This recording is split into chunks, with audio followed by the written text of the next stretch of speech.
Good morning, everyone. Welcome back to the interview area at the US Open Championship. We're thrilled to be joined by world number 3 and 2011 US Open champion, Rory McIlroy. Rory, have you had a chance to play the course yesterday? I played the front 9 yesterday. Okay, and any initial reaction?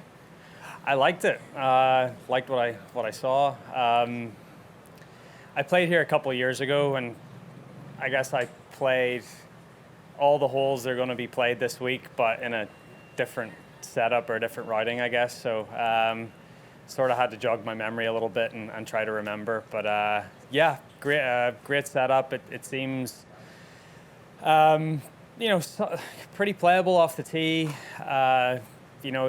There's some rough, but if you just miss a fairway, you can certainly get it to the green. You're gonna lose control of your ball and not be able to spin it into the greens. But at least on the front 9, there's a lot of greens that have very manicured run-ups, so the greens probably play a little longer than they actually are.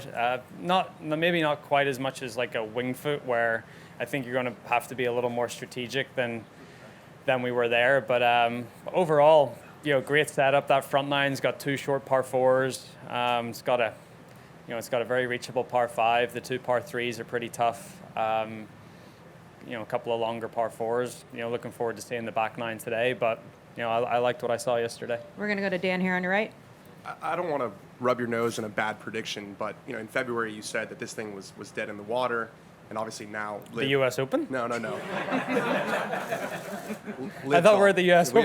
We are at the U.S. Open. That Live Golf was dead in the water, and obviously something has changed since then. So I'm wondering, what do you feel like you got wrong, whether it's about the state of the game or about your peers, to where this thing has more life than initially thought? Well, I guess I took a lot of players' statements at face value. I guess that's what I got wrong.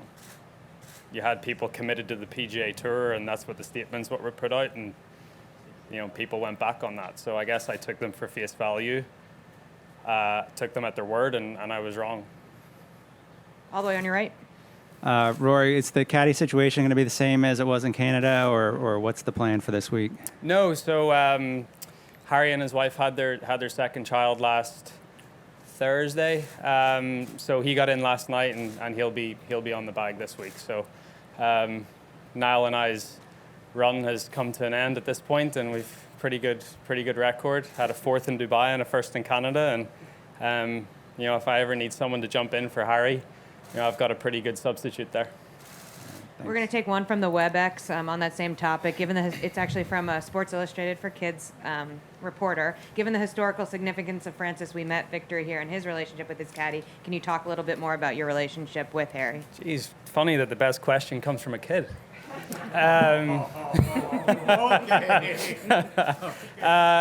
This course and the history of Francis Ouimet, 1913. Again, that is what's so good about golf, is the history and the tradition and these stories.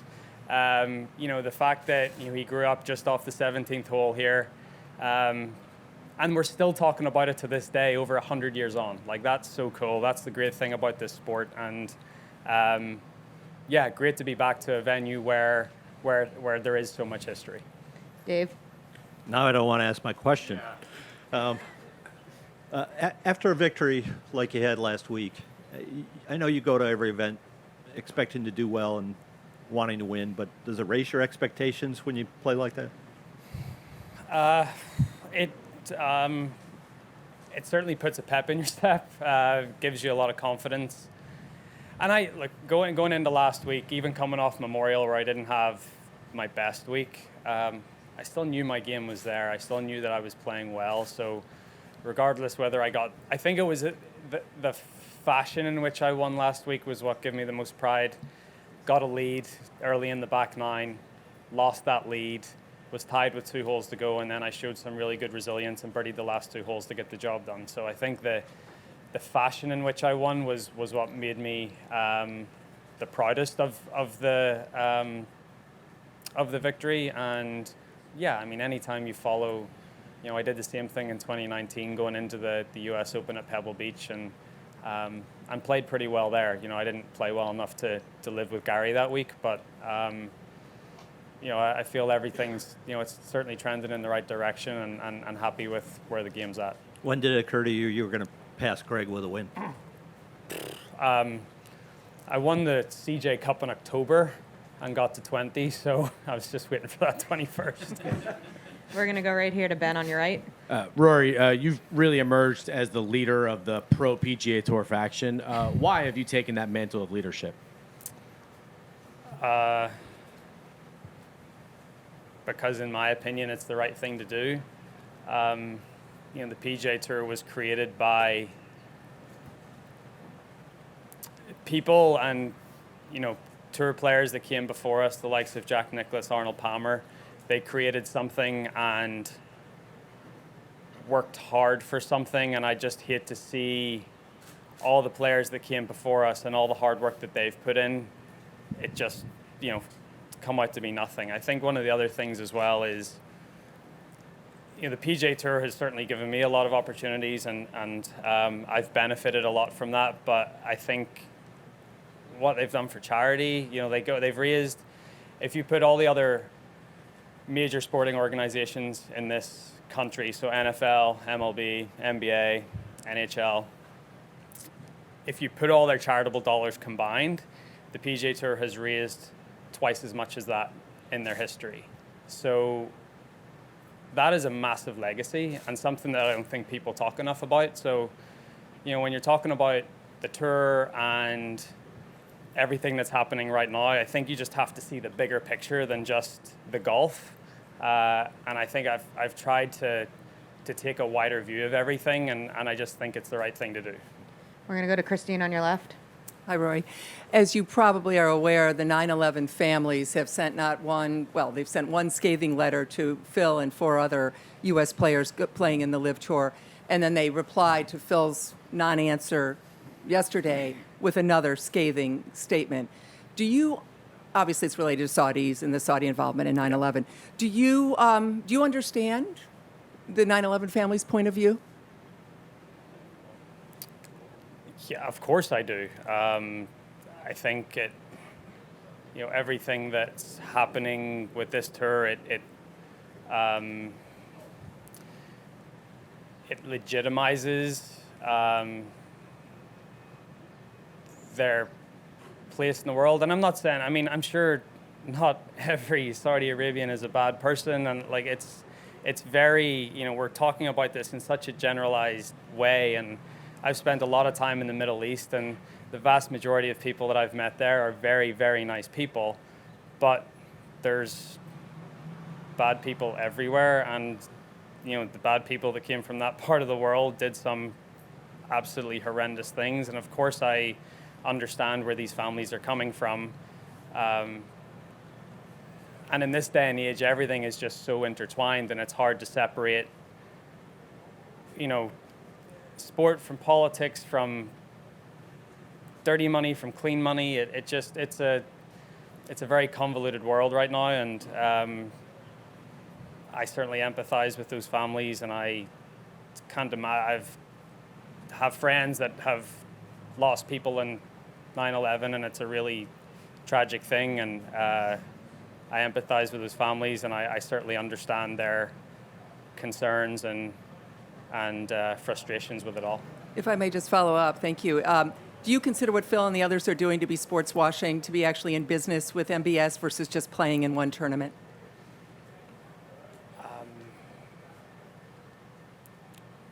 I'm not sure if they're totally. I don't think they're complicit in it in a way. I think they have. Look, they all have the choice to play where they want to play, and they've made their decision. And my dad said to me a long time ago, "Once you make your bed, you lie in it." And they've made their bed, so that's their decision, and they have to live with that. We're going to go middle right. Hi, Joe Calabro from Golf News RI in Rhode Island. Can you just talk, I know you talked about it in the past, but can you just talk about working with Brad Faxon and what he's meant to you, and then I just have a quick follow-up, if that's okay. Yeah, Fax has been a wonderful asset to me over the last few years. We started work in March of 2018. We spent a couple hours together at the Bears Club on a Monday afternoon, and then that same week on the Sunday, I had my best ever performance on the greens in a tour event. So what we were talking about worked straight away, and I feel like I've become a much more consistent putter since working with Brad. And if anything, it's become less thought, almost less practice in a way. Just sort of simplified the whole thing. It doesn't have to be perfect. All you're trying to do is get the ball in the hole, and a lot of visualization, a lot of hitting putts at different speeds and getting the ball to, enter on the high side, on the low side, just be so visual with it and sort of try to put a lot more feel into it the way I play the rest of the game. So yeah, Fax has been, he's been a great asset for me, but also just a great friend as well, someone to lean on, someone that's played the tour for a long, long time, and I can lean on him if I ever need to. And then just a quick follow-up. Him and Billy Andre had recently announced the end of the CBS Charity Classic, which I know you played in. You came once and played. Yeah. But I just don't know if you had any thoughts on it and that experience of playing in your island and. Yeah, and I think again, going back to what I was talking about the PGA Tour and charity, that CBS Charity Classic raised a lot of money for the community there in Rhode Island, and I think Fax and Billy did a great job with that. And yeah, I don't know the details behind why it's not going to be a thing anymore, but they had a great run and they raised a lot of money, and they should be proud of what they did. Thank you. Right next to me to Anne. Hey, Rory. Can you talk about legacy and what your legacy means to you at this point in your career? Yeah,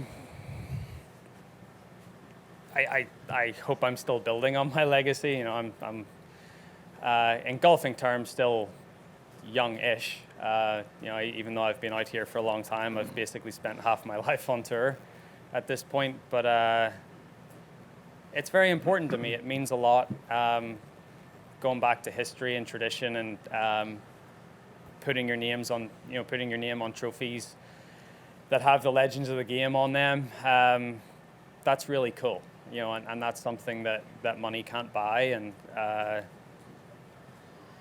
legacy, reputation. At the end of the day, that's all you have. You strip everything away, and you're left with how you made people feel and what people thought of you, and that is important to me. Right here on my left. Rory, as this live golf thing develops, can you see two different factions emerging in the locker rooms? And as the dust settles over this, how do you think it's going to strain or impact some of the relationships and friendships you've developed over the years? I don't think it'll strain any relationships, or I'm still going to be close with the guys that have made the decision to play those events. It's not as if you agree on absolutely everything that all your friends do. You're going to have a difference of opinion on a lot of things, and that's fine. That's what makes this a great world. We can't all agree on everything. So I don't know. I don't think anyone can see where this thing will be in 5 years' time or 10 years' time. If I had a crystal ball, I could obviously give you a better answer, but I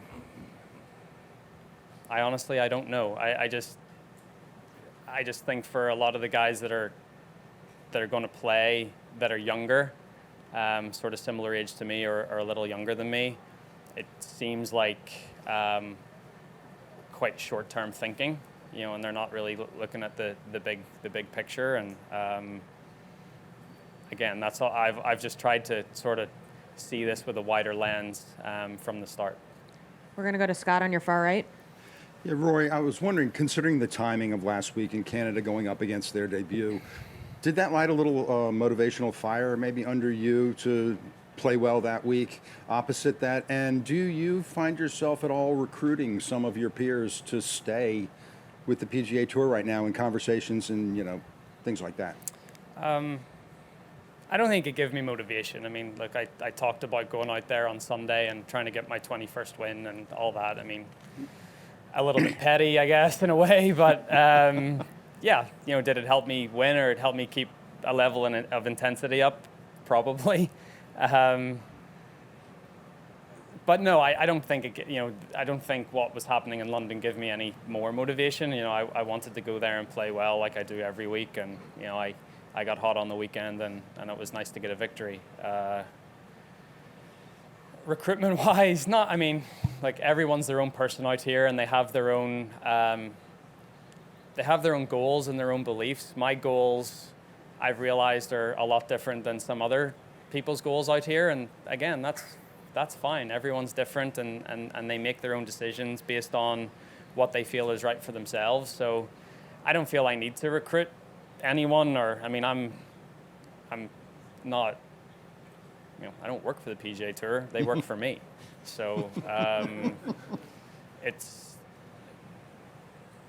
people make their own decisions, and for me, this, my schedule and where I play, and having the ability to pick and choose the courses I want to go to and what's going to give me the best chance to be successful and build on my career, build on my legacy. It's nice to have all those options open to be able to choose from.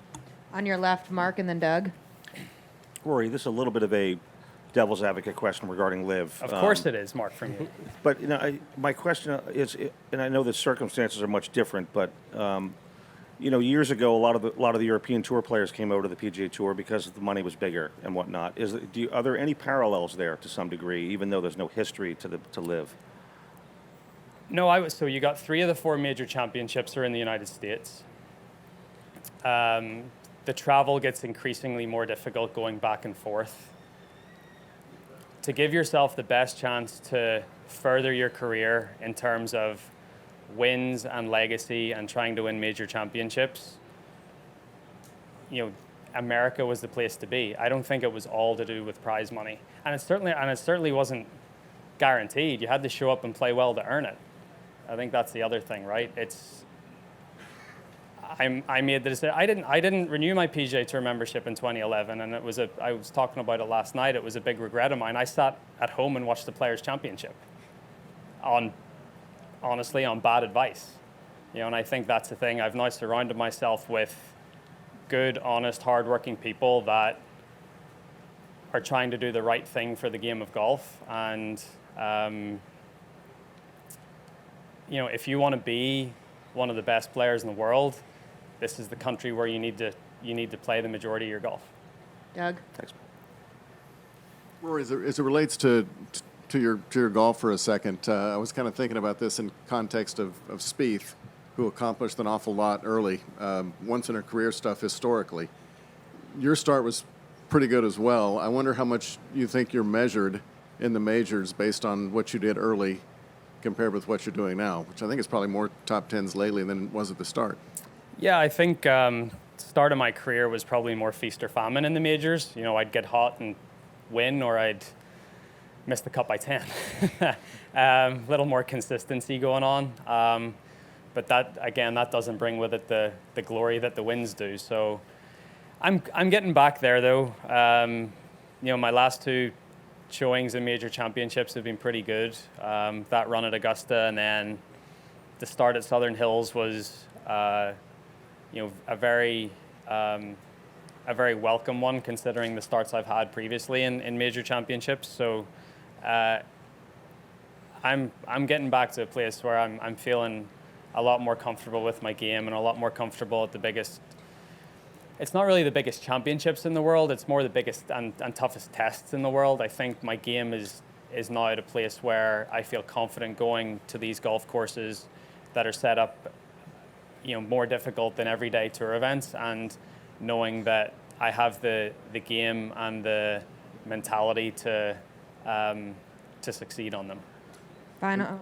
I just have one more unrelated, if you don't mind, back on the main event, of course, which is LIV. But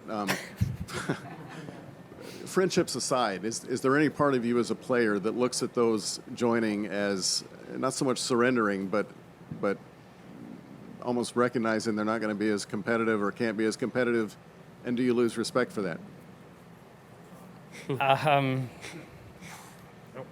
Sorry. No, I understand.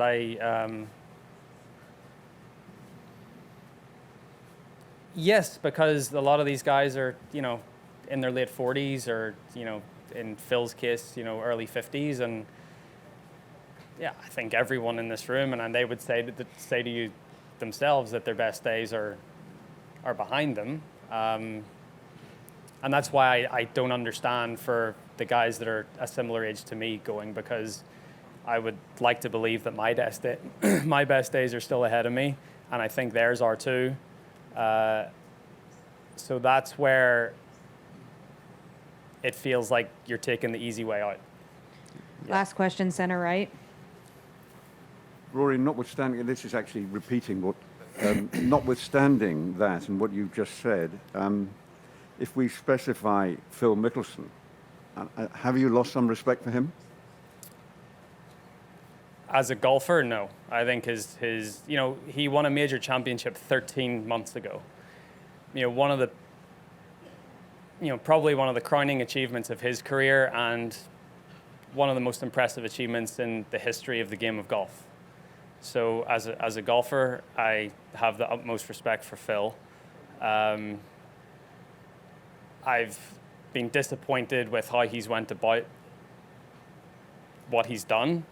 But I think he has come back and shown some remorse about how he's handled some things. So I think he's learned from that. And I'm like, who am I to sit up here and give Phil a lesson on how to do things? I mean, he's had a wonderful career and he's his own man, and he's a great addition to the field this week. So, am I disappointed he's taken the route that he's taken? I am.